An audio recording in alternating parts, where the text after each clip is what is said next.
Club বিশ্বকাপের উত্তেজনা এবার চূড়ান্ত পর্বে। যুক্তরাষ্ট্রের আয়োজিত ৩২ দলের জমজমাট এই টুর্নামেন্ট চমক ও নাটক পেরিয়ে শেষ চারে উঠে এসেছে ৪ শক্তিশালী দল: পিএসজি, রিয়াল মাদ্রিদ, চেলসি ও ব্রাজিলীয় ক্লাব ফ্লুমিনেন্স। বাংলাদেশ সময় আজ রাত ১টায় নিউ জার্সির ম্যাটলাইফ স্টেডিয়ামে প্রথম সেমিফাইনালে মুখোমুখি হবে চেলসি ও ফ্লুমিনেন্স। আগামীকাল একই ভেন্যুতে দ্বিতীয় সেমিফাইনালে হবে মহারণ রিয়াল মাদ্রিদ বনাম পিএসজি।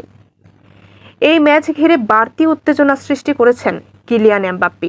পিএসজির সর্বকালের সর্বোচ্চ গোলদাতা এবার প্রতিপক্ষ হিসেবে মাঠে নেমেছেন তার সাবেক দলের বিপক্ষে। রিয়ালে যোগ দেওয়ার পর প্রথমবার পিএসজির মুখোমুখি হচ্ছেন তিনি। চ্যাম্পিয়ন্স লিগ জয়ী রিয়ালে অভিষেক মৌসুমেই এমবাপ্পে করেছেন ৪৪ গোল, যার একটি ছিল কোয়ার্টার ফাইনালে বরুশিয়ার বিপক্ষে।